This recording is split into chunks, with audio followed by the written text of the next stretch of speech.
सोचो, अगर मैं आपसे कहूं कि एक पार्टिकल एक ही टाइम पे दो जगह एग्जिस्ट कर सकता है। साउंड्स लाइक साई-फाई, लेकिन ये रियल फिजिक्स है और इसका नाम है क्वांटम सुपरपोजिशन।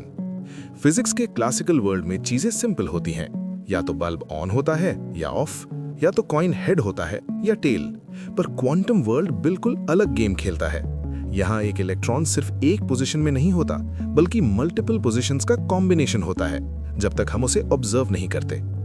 इस कॉन्सेप्ट को समझने के लिए इमेजिन करो एक स्पिनिंग कॉइन। जब तक कॉइन हवा में घूम रहा है, वो हेड भी है और टेल भी। जैसे ही वो जमीन पे गिरता है, एक रिजल्ट फिक्स हो जाता है।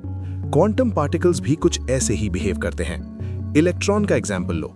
वो न्यूक्लियस के अराउंड ऑर्बिट में घूमता हुआ पार्टिकल नहीं, बल्कि एक प्रोबेबिलिटी क्लाउड होता है। मतलब इलेक्ट्रॉन एक जगह पे पॉइंट जैसा नहीं होता, बल्कि हर पॉसिबल जगह पे थोड़ा थोड़ा एग्जिस्ट करता है।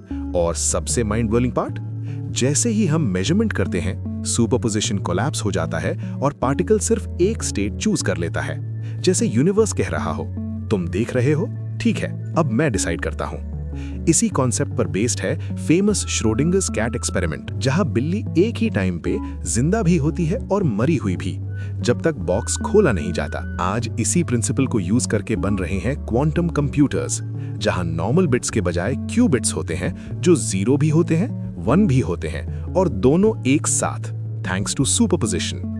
तो नेक्स्ट टाइम जब कोई बोले दो जगह एक साथ होना इम्पॉसिबल है, उन्हें बस इतना कहना, क्लासिकल वर्ल्ड में हाँ, क्वांटम वर्ल्ड में बिल्कुल नहीं। यूनिवर्स हम सोचते हैं उससे कहीं ज्यादा वियर्ड, ब्यूटीफुल और मिस्टीरियस है, और क्वांटम सुपरपोजिशन इस मिस्ट्री का सिर्फ एक छोटा सा ग्लिम्स है। लाइक, शेयर और सब्सक्राइब करो, क्योंकि साइंस की कहानियां यहीं से और भी ज्यादा क्रेजी होने वाली हैं।